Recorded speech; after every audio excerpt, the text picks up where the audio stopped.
Back to the election, and one change we know is coming soon. America's 1.4 million servicemen and women are about to get a new boss when Donald Trump is sworn in as president and commander-in-chief on January 20th. Amy Buschatz writes for military.com. And Amy, if we're to believe the pre-election polls, a majority of U.S. service members preferred Trump. But the day after the vote, you wrote this to your readers. Some of you are rejoicing, some of you are scared, but we all still need each other. Tell us why you put it that way. So now that the election is, for all practical purposes, behind us, we're talking about ways that we can really move forward as a community and support our commander-in-chief, even though we may be a part of the community that doesn't believe that this person is the best fit for that role. Sure, there's plenty of military families who think that. So how can we continue to serve and continue to support our troops? And those people we're married to, right? In the face of maybe having somebody in the White House who we don't think is the best fit. That's really a matter of looking at some actionable steps, such as just the simple things that make up a community, like stepping up for your neighbors and making sure that we're, taking care of each other. Does the community of military families feel as divided as the rest of the country right now? From what I'm seeing from our military.com readers, yes. The answer is absolutely yes.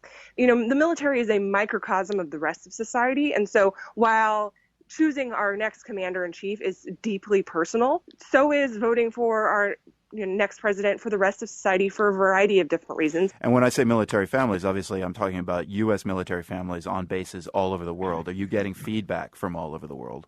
We hear from our military families overseas, they don't know what's next for them.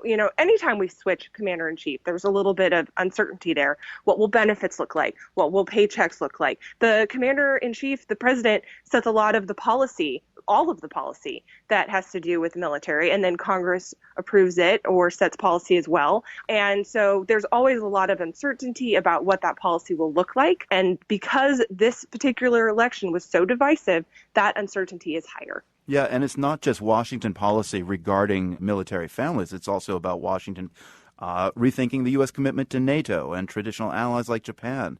I think what I'm seeing from our military.com readers is a lot of just admittance that we're going to have to wait and see. Military families can't do anything without the military giving them it's okay, right? So no one's going to move back stateside because of the uncertainty, right? They have to wait for the military to give them that order. And so it's really a wait and see game. But you know what? So is much of military life.